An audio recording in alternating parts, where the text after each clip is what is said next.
Ok, vamos começar?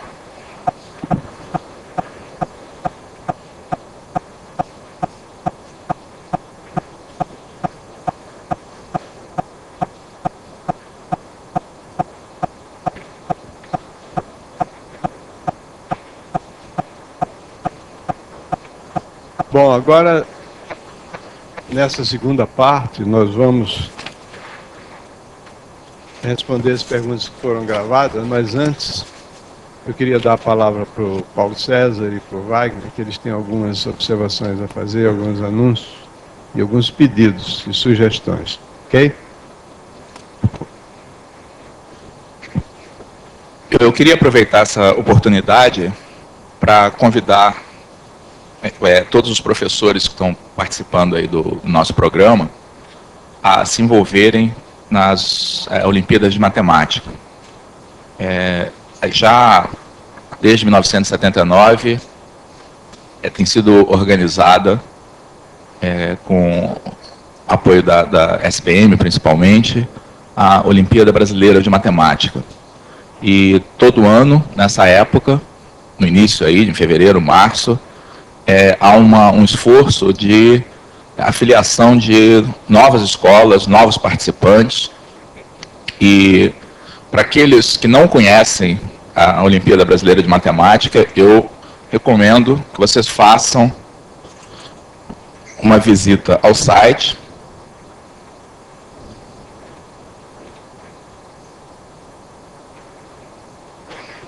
Que é esse que está aqui. Esse ano, a Olimpíada Brasileira de Matemática está, inclusive, lançando a possibilidade dos professores se afiliarem como pessoas físicas a uma associação e, com isso, receberem em suas residências, além das publicações da Olimpíada, que principalmente a revista Eureka, ter acesso a uma série de novas publicações que deverão ser lançadas esse ano. Então, faço um convite aí para que vocês se filiem à Olimpíada, inscrevam suas escolas e comecem a fazer esse movimento. Por outro lado, esse ano vai ser lançada, em meados de fevereiro, uma nova Olimpíada que está sendo organizada pela SBM e pelo IMPA, cujo nome é Olimpíada Brasileira de Matemática do Ensino Público. Então, esse site que eu estou colocando aqui não existe ainda, porque ele só vai ser colocado no ar depois do lançamento oficial pelo presidente Lula, que vai ocorrer em meados aí de fevereiro. Essa Olimpíada é uma Olimpíada para as escolas públicas de maneira geral. Escolas municipais, estaduais, federais. Então, todas as escolas públicas serão convidadas a participar. Então, vai ser enviada a correspondência a todas as escolas públicas do país e o diretor da escola é que vai tomar a decisão de fazer com que a sua escola participe ou não. Então, vocês que são professores de escola pública, eu solicito que vocês se engajem aí nessa tarefa de convencer a sua escola a participar. Ela vai ser uma competição organizada em 2 fases e os alunos que obtiverem maior destaque, dentre os alunos da escola pública, vão receber bolsas de estudo para o próximo ano. As escolas de melhor destaque vão ser também premiadas desde com diplomas aí de participação até laboratórios de informática, tá, até com quadras de esporte. Então, vai ser um programa muito grande e que a gente, desde já, convida vocês aí a participar e a aderir.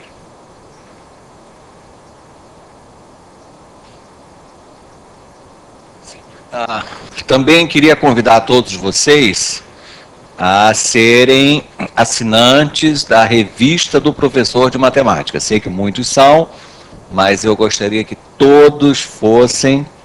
Uma revista que já tem o seu sucesso mais do que garantido, já está no número 58, que para uma revista aqui no nosso país de publicação educacional é uma façanha, então não deixem hoje mesmo de o pessoal aqui do Rio passar na SBM e preencher a sua ficha e para os outros dos outros estados também procurar estar em contato com um representante da Sociedade Brasileira de Matemática e assinar a nossa revista, a Revista do Professor de Matemática, a RPM.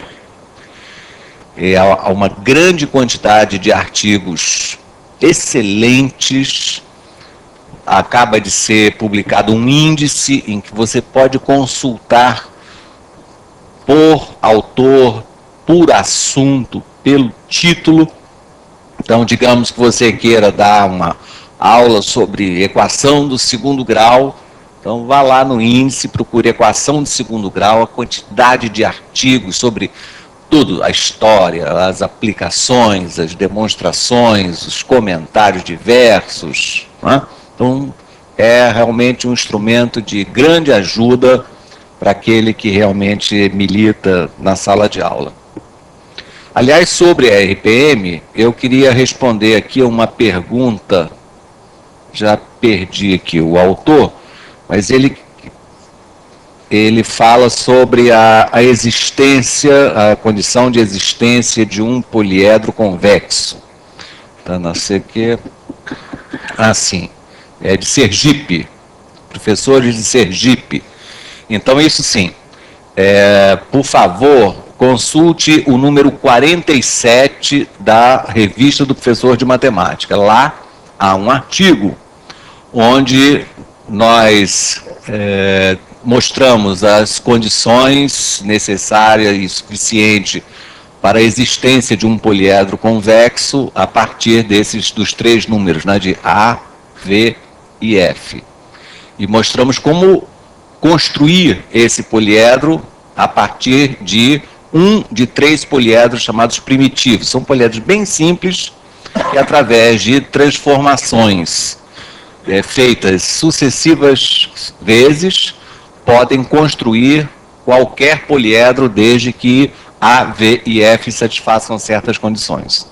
É um artigo que realmente vai tirar todas as dúvidas e vai exatamente responder a essa pergunta que você faz aqui, que eu não tenho como esclarecer no pequeno tempo que nós temos. E vai mostrar que há alguns livros didáticos em que os poliedros apresentados como exemplos, metade deles não existe, porque viola as condições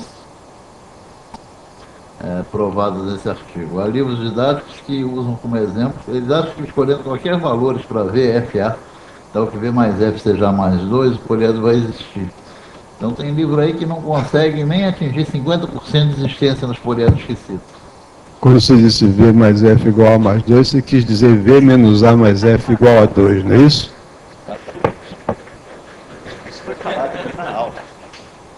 Foi. Eu não sei se as pessoas dos outros estados ouviram esse comentário, acho que foi na hora dos exercícios.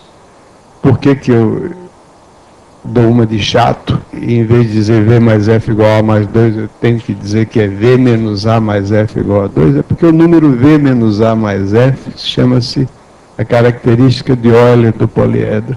E dado qualquer número inteiro, positivo, negativo ou zero, existe um poliedro tal que V menos A mais F é igual àquele número. Só que esse poliedro não é convexo.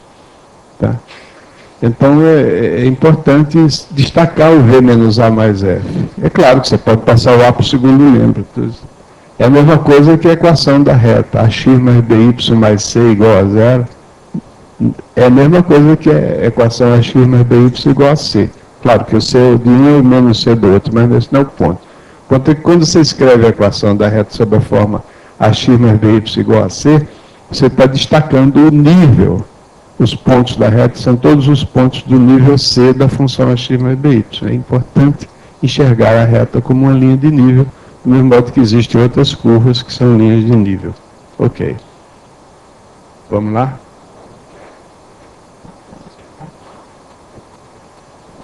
Vamos ver o que vem por aí, gente.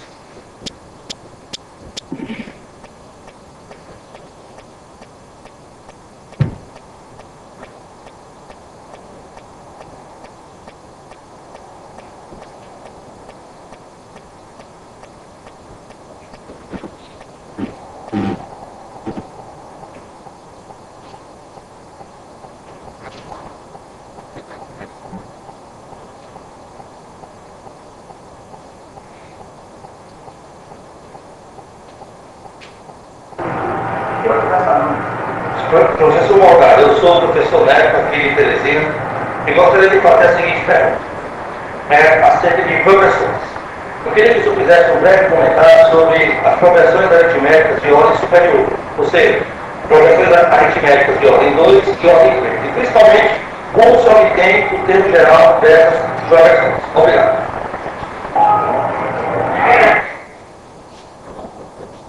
Não, eu não.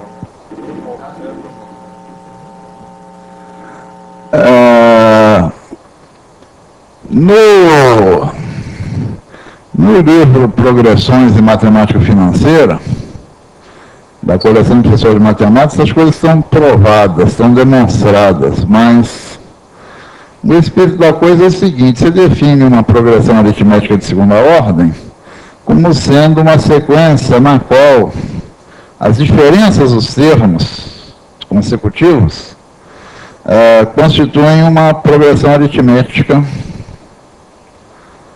não constante, uma progressão aritmética de primeira ordem, digamos assim. Analogamente, uma progressão aritmética de terceira ordem é uma sequência na qual as diferenças entre termos consecutivos constituem uma progressão aritmética de segunda ordem, e assim por diante. Né?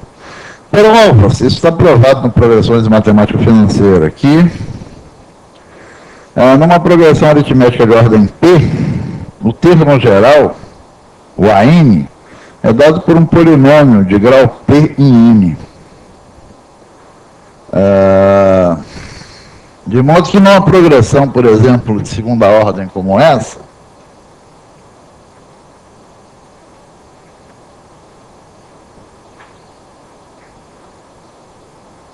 isso aqui é uma progressão aritmética de segunda ordem, porque as diferenças constituem uma progressão aritmética de primeira ordem. Aqui, o AN é necessariamente uma coisa de segundo grau em N, uma coisa desse tipo. Isso está provado no Progressões de Matemática Financeira. Também no livro Matemática do Ensino Médio, volume 1, são consideradas as progressões aritméticas de segunda ordem. Mais do que isso, é provado lá um teorema de caracterização das funções quadráticas. Uma função é uma função quadrática, quer dizer, do tipo x2 mais bx mais c igual a zero, se, somente se, essa função transforma toda a progressão aritmética de primeira ordem numa progressão aritmética de segunda ordem.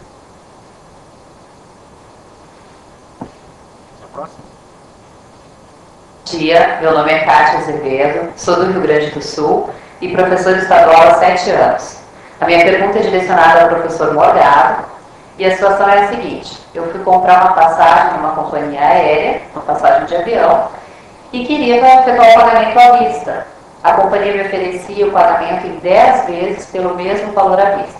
E à vista nenhuma outra vantagem. Eu queria saber por que disso, qual a vantagem da companhia em manter essa política de vendas.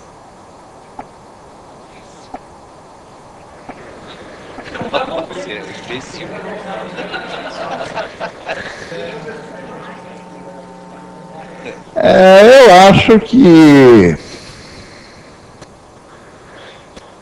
seria possível obter um desconto pagando à vista. Provavelmente o que acontece é que as pessoas envolvidas aí na transação, no balcão do aeroporto, não teriam poder para conceder esse desconto. Mas se essa negociação fosse feita via uma agência de viagens, por exemplo, certamente se conseguiria um pagamento menor, pagando de uma vez só.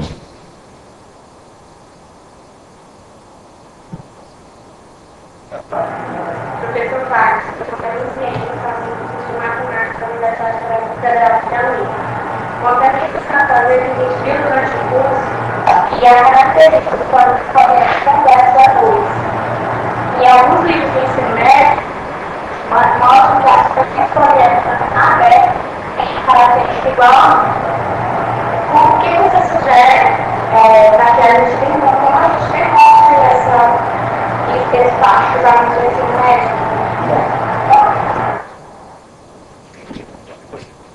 Acho que a pergunta, eu vou tentar traduzir, foi o que eu entendi.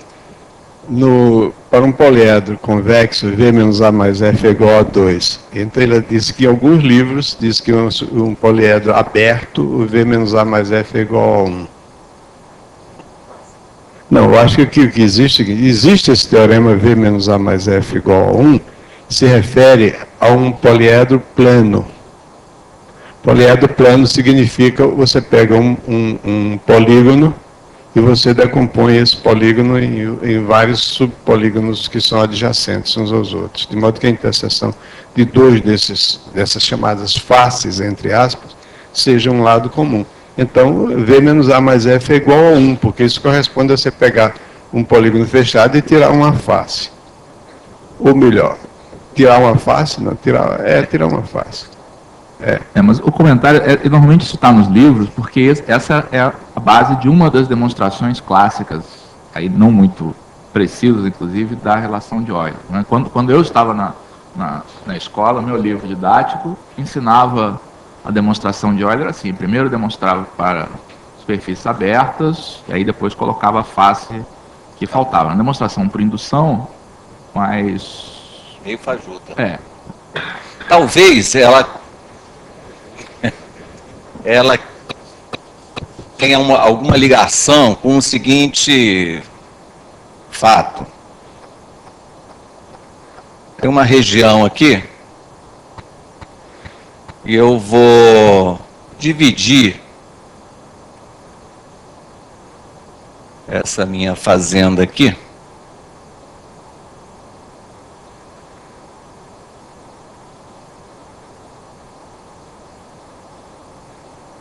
dessa maneira.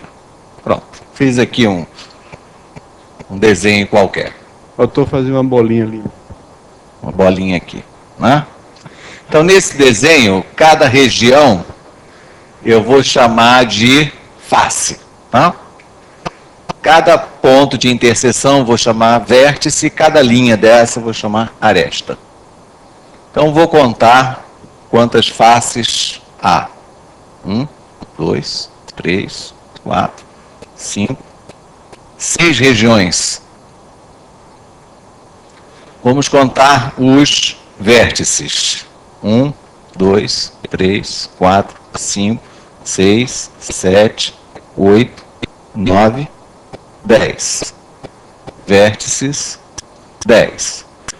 Agora eu vou contar as linhas, as arestas. 1, 2, 3, 4, 5, 6, 7, 8, 9, 10, 11, 12, 13, 14, 15. Contei tudo? Sim, né?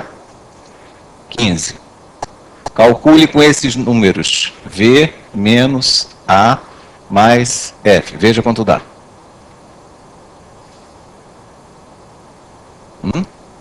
1.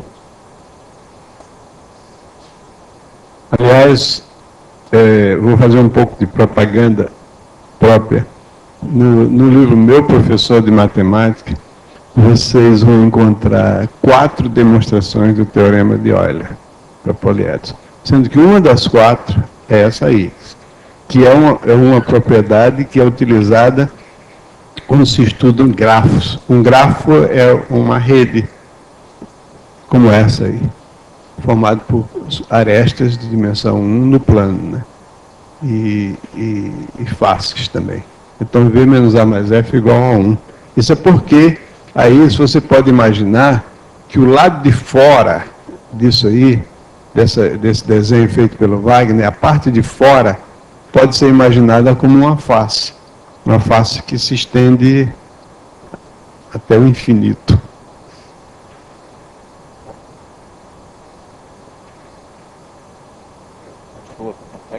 Professor, sou Regiane Coelho, aluna de matemática da Universidade Federal do Piauí. A gente viu numa das suas aulas que o senhor falou que o logaritmo de x, ele representa essa área rasteada. Só que isso fica claro quando a gente tem uma noção de integral. Já que esse assunto, função logarítmica, é dado para alunos do ensino médio, principalmente, geralmente no primeiro ano, como que a gente poderia comentar sobre isso? Ou não é preciso comentar? Não, isso aí é uma... Isso aí é uma forma de explicar o chamado logaritmo natural, às vezes chamados também de logaritmo neperiano. É uma maneira de deixar visível. Uma vantagem de apresentar os logaritmos dessa maneira é porque a gente utiliza mais um sentido, que é o sentido da visão. O Wagner já escreveu na revista do professor de matemática pelo menos um trabalho salientando a utilidade da noção de área para se demonstrar fatos em geometria. No meu livrinho chamado Logaritmo, tem um desenho na capa em que está exibida uma desigualdade que, olhando para a figura, a desigualdade fica óbvia, mas sem olhar para a figura, dá um trabalho danado provar. Aliás, no livro Matemática do Ensino Médio, volume 1, está explicado como é que se pode introduzir também logaritmo dessa forma, com a vantagem que o logaritmo da base é. Mas não é uma coisa que requeira realmente a noção de integral, porque já se falava em área milênios antes de se saber o que é integral. A noção de área de uma região plana é uma noção extremamente intuitiva, fácil de se entender, e que não requer a noção de integral. Você pode ter perfeitamente, principalmente naquela área ali, que é a área de uma chamada faixa de hipérbole, você pode definir isso perfeitamente. No livro Logaritmo isso está feito, e também no livro Matemática do Ensino Médio. Não há necessidade de estudar integral para saber o que é uma área.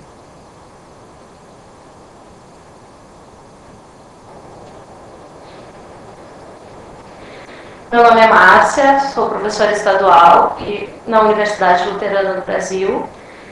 A nossa questão é sobre por que esse curso privilegia nas aulas de geometria uma geometria demonstrativa, quando no ensino médio se costuma priorizar a geometria métrica e reduzindo-se muitas vezes ao cálculo de áreas e de volumes, quando também no ensino fundamental os alunos não demonstram, nos vestibulares não são exigidas demonstrações, e também quando vários de nós, nos seus cursos de graduação, não tivemos o estudo da geometria. Todo mundo vai falar. Márcia, eu acho essa pergunta excelente, porque nos dá a oportunidade aí de mais uma vez, falar o que o Elon disse no início, sobre os objetivos aí desse curso, né? Os nossos objetivos aqui são... Eu acho que, no fundo, todo curso que tem algum efeito nas pessoas são aqueles cursos que, de alguma maneira, atingem aí a região de desconforto das pessoas, né? Você só aprende efetivamente num curso quando esse curso te modifica de algum modo. Então, eu acho que o fato que você levantou de que nas licenciaturas, na graduação, não se faz demonstração matemática, e eu não estou falando de demonstração formal, estou falando de argumentação matemática. Essa é uma razão a mais para a gente fazer isso aqui nesse curso, porque é fundamental que um professor de matemática conheça o método de trabalho da matemática, que é o da argumentação lógica de uma teoria dedutiva.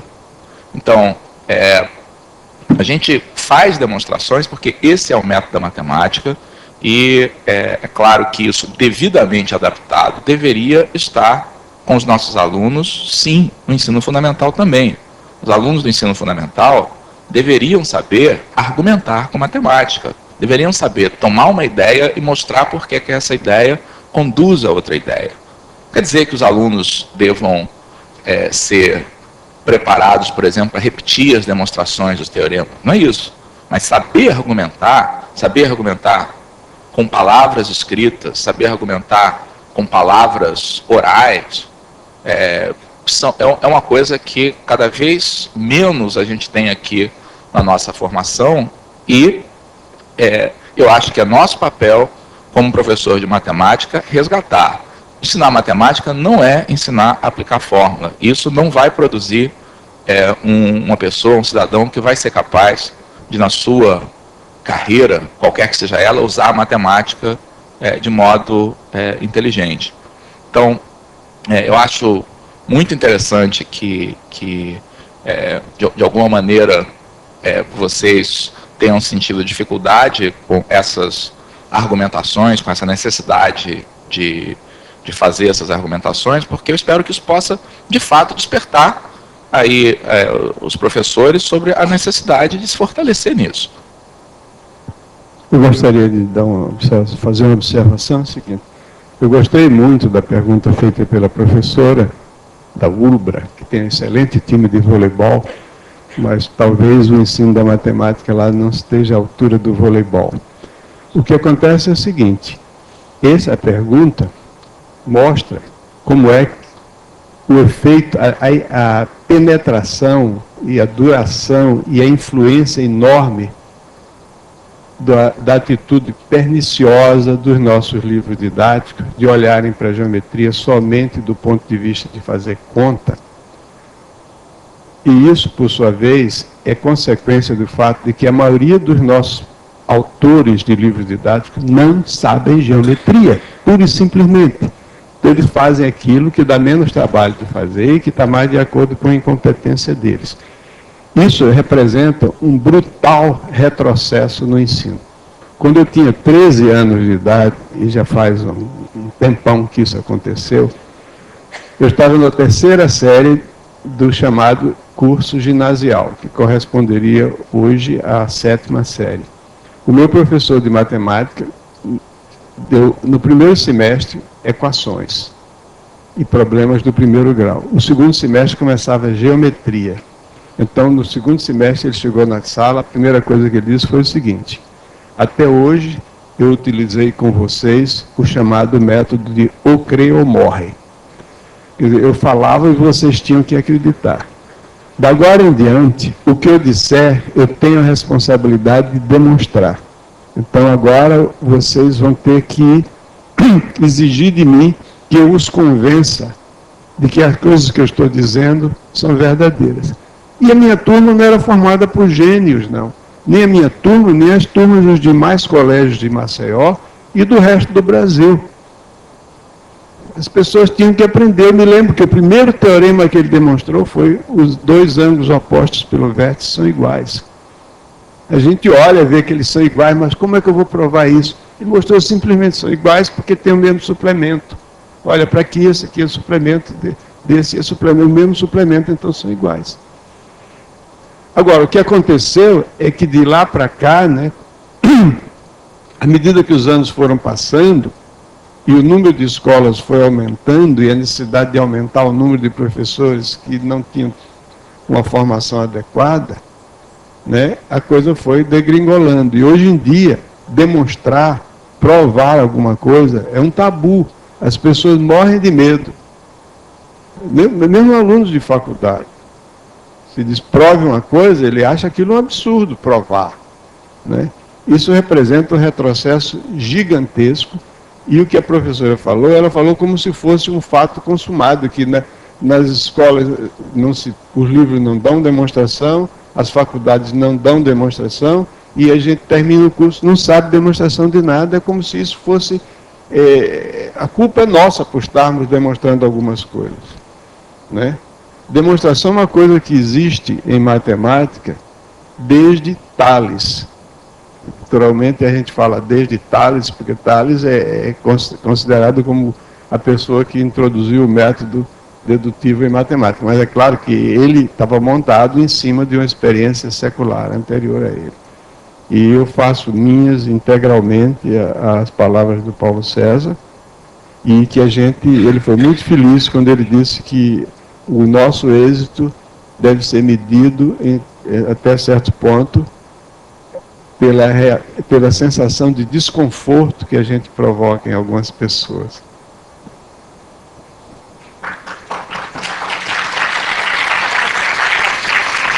Ainda vou falar alguma coisinha para Márcia. Eu, como professor de escola por muitos anos, eu vi barbaridades que você talvez nem acredite. Eu vi coisa pegando caderno de aluno, escrito, o aluno copiou do quadro, na aula de geometria, Teorema de Pitágoras. Aí havia um triângulo retângulo, uma setinha e ao lado A2 igual a B2 mais C2. Primeiro exercício. Dados B e C, calcule A. Segundo exercício. Dados A e B, calcule C. E não parou. Terceiro exercício, dados A e C, calcule B. Márcia, você acha que isso é matemática? Então, isso absolutamente não é ensinar geometria, isso aí não é coisa nenhuma. Não só o fato que A2 igual a B2 mais C2 tem que provocar no aluno alguma dúvida do porquê que essa coisa vale, né? Até que algum aluno pergunta, mas por quê? O professor diz, não, isso não é uma regra. Ah, é regra? É, então tem que acreditar. Pois é. Então, ensinar matemática não é exatamente esse tipo de atitude. Não é que a gente vá fazer, como disse o Paulo César, uma demonstração formal, com todo o rigor, lógico, mas uma justificativa, uma argumentação de por que aquele resultado, que é curiosíssimo, vale. Não é? E não só isso. O que hoje em dia nós temos que resgatar é que as pessoas falem português. Teorema de Pitágoras não pode ser simplesmente A ao quadrado igual a B ao quadrado mais C ao quadrado. O aluno tem que saber exprimir este fato com palavras. Então, todos os resultados importantes, não basta você escrever com símbolos, é preciso saber falar com palavras. Isso anda se perdendo. E nós aqui, mais uma vez, temos que fazer força para resgatar esse ponto. Novamente citando o livro meu professor, Matemática do Ensino Médio, volume 1, que é de autoria de nós 4 aqui, no volume 1 está mencionado isso que o Wagner falou, dizer as coisas com meio de palavras. Euclides, no livro de matemática mais bem sucedido de todos os tempos, do qual já houve mais de 1000 edições, Euclides nunca enunciou um teorema no livro dele com fórmulas. Por exemplo, o teorema de Pitágoras está enunciado lá assim, num triângulo retângulo, o quadrado construído sobre a hipotenusa é igual à soma dos quadrados sobre os catetos. Igual aí, eu estou citando exatamente as palavras de Euclides. Igual para ele significa a área desse quadrado corresponde à soma das áreas dos outros dois. E outra coisa, eu acho importantíssimo que os professores habituem os alunos a exprimir os enunciados dos fatos matemáticos, dos teoremas, por meio de palavras. E sempre, se possível, com as mesmas palavras. Porque isso ajuda a gravar, a fixar na memória o enunciado correto do teorema. Antes da próxima pergunta, eu estou recebendo aqui no chat uma pergunta sempre repetida do pessoal de Sergipe, que está aflito para que o Morgado complete a explicação sobre perpetuidade que ele estava falando antes.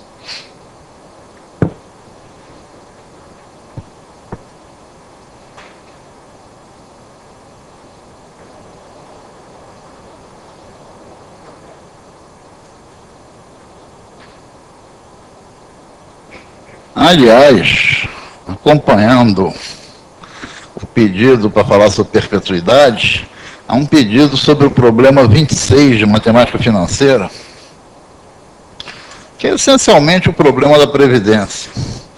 O problema 26 de matemática financeira tinha o seguinte enunciado: quanto se deve investir mensalmente durante 35 anos?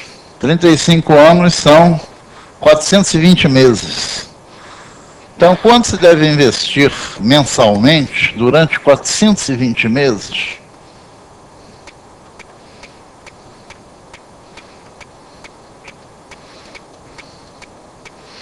A juros de 0,5% ao mês,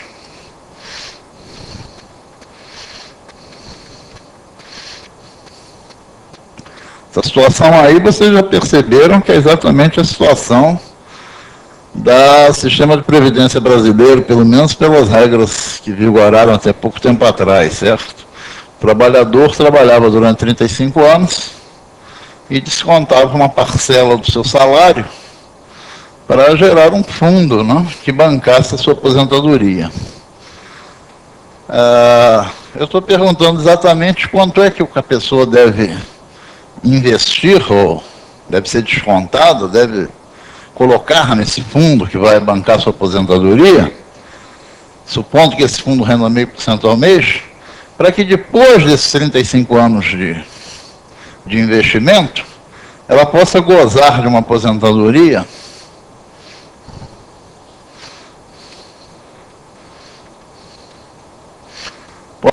de uma renda igual a 100.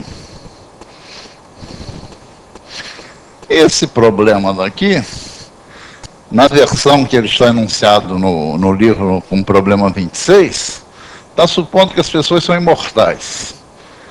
Quer dizer, o cara se aposenta e depois não vai morrer nunca mais. Ele vai receber esses 100 perpetuamente, ou seja, essa renda aqui é uma renda com um número infinito de termos, uma quantidade infinita de termos, é uma renda perpétua. Para usar um palavrão que se usava antigamente, uma perpetuidade. Né? Uma renda com um número infinito de termos.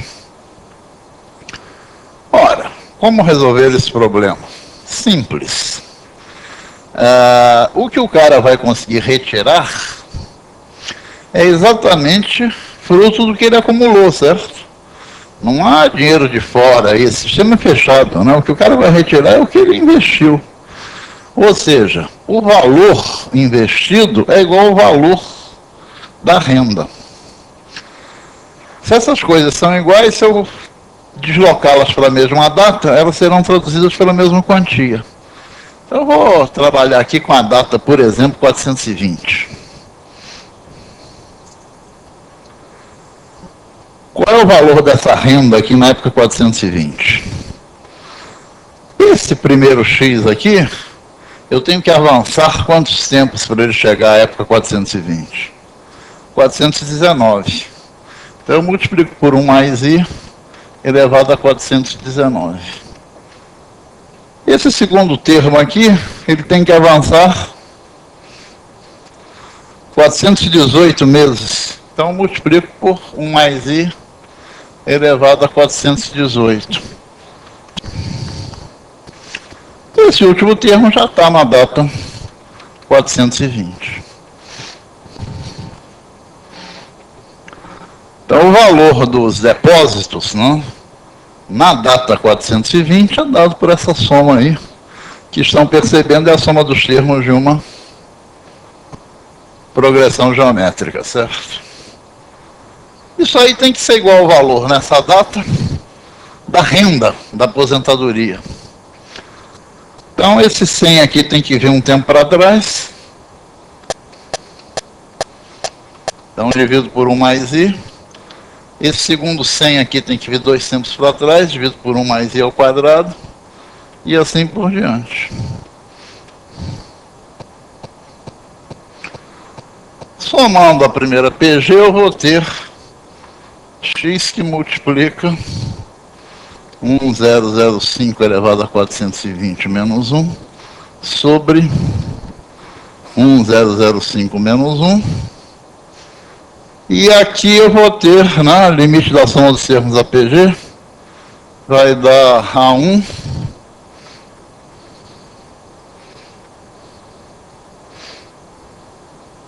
sobre 1 menos Q.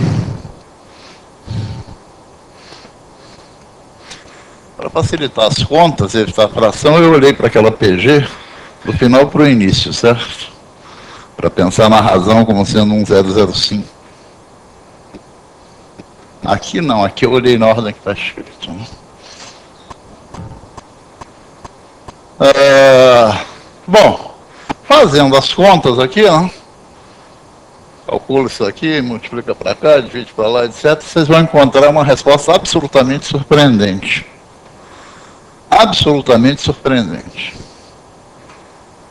Porque dá a impressão que para poder pagar essa renda de 100, o governo reclama, né, que o pessoal se aposenta muito cedo e que depois o pessoal fica recebendo aposentadoria durante muito tempo. O sonho do governo é que a pessoa, quando se aposentasse,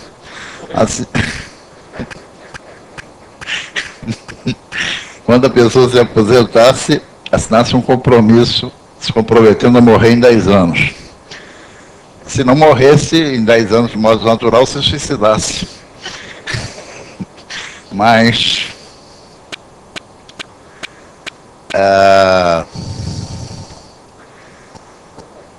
a impressão que dá é que seria preciso descontar muito do salário, né?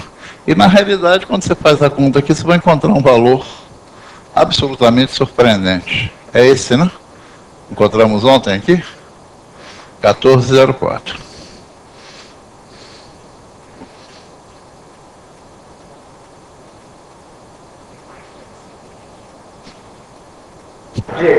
Professor Paulo César. Sou Madalena, professora do ensino médio em Lucilândia, no interior do Piauí.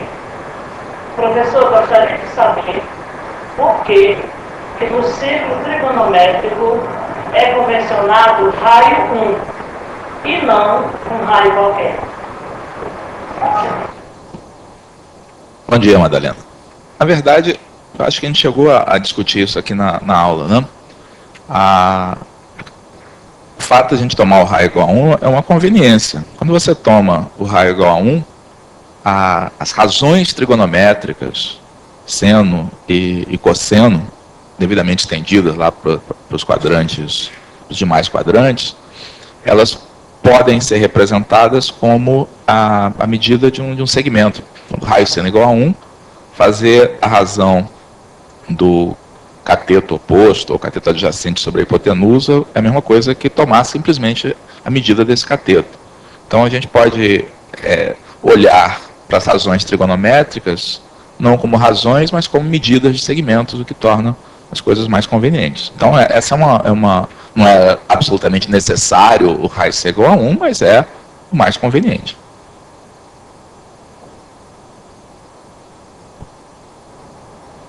Meu nome é Débora e eu sou aluna da licenciatura de Matemática da Universidade Federal do Rio Grande do Sul.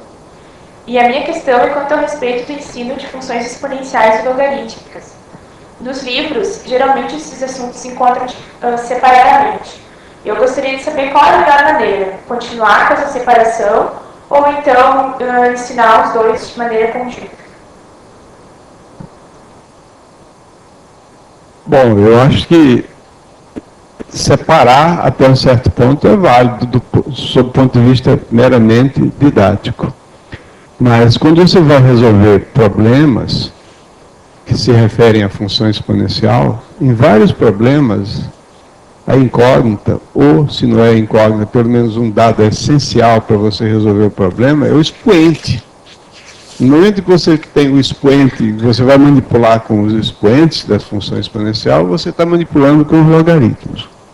De modo que as duas coisas são basicamente inseparáveis. Entretanto, do ponto de vista metodológico, eu acho razoável começar com a função exponencial, ou, se preferir, com a função logaritmo, mas isso não é tradicional, embora eu tenha dito aqui que os logaritmos surgiram séculos antes da exponencial.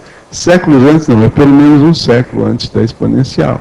Que quando Noether inventou os logaritmos, não existia ainda a notação exponencial.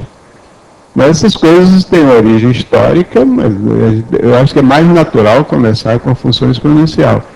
E logo em seguida, tratar da função logarítmica. O que eu não acho certo é separar um capítulo chamado logaritmos de outro capítulo chamado funções logarítmicas. Do mesmo modo que não existe um capítulo da função exponencial chamado base da função exponencial e outro função exponencial. Não existe isso. Não é? Só isso. Mas eu tenho uma pergunta aqui. Aproveite já que eu estou com o microfone na mão, que não tem nada a ver com essa pergunta do logaritmo, é o seguinte. Tem uma pergunta a respeito, é o seguinte, professores Jefferson e Sadotti de onde é mesmo? De Sergipe. A pergunta é a seguinte: quando resolvemos uma equação polinomial do segundo grau, através da fórmula resolutiva, eu diria, por meio da fórmula, através é quando se atravessa alguma coisa. Por meio da fórmula resolutiva, podemos obter delta igual a zero, delta menor do que zero e delta maior do que zero. No caso de delta igual a zero, é correto afirmar que a equação possui duas raízes iguais? Alguns livros didáticos mencionam que são iguais. Se possui duas raízes iguais, então só há uma. Certo ou errado? Estritamente falando, a maneira melhor de dizer é que tem uma raiz dupla, em vez de dizer que tem duas raízes iguais. Tem uma raiz dupla. Entretanto, eu quero esclarecer que muitas vezes em matemática, 2 é igual a 1. Não sei se vocês já perceberam isso. A gente procura achar dois números conhecendo exatamente o problema da equação de segundo grau. Achar dois números conhecendo a sua soma e o seu produto. Aí a pergunta é achar dois números. E a resposta, dependendo do número, né? Se a soma é 2 e o produto é 4, esses números são 2. Se a soma é 4 e o produto é 4, então esses números são 2 e 2. Então, os dois números são igual, são 1. Isso aí, às vezes, a gente é conduzido a considerar que 2 é igual a 1 por causa da pergunta que foi feita, achar dois números e a resposta é 2 e 2. Não é isso? Em suma, de um modo geral, a maneira correta é dizer é uma raiz dupla. Como para uma equação do grau n qualquer, você tem uma raiz de multiplicidade 3, por exemplo, tem uma raiz tríplice, ou tripla. Mas dizer que tem duas raízes iguais é uma força de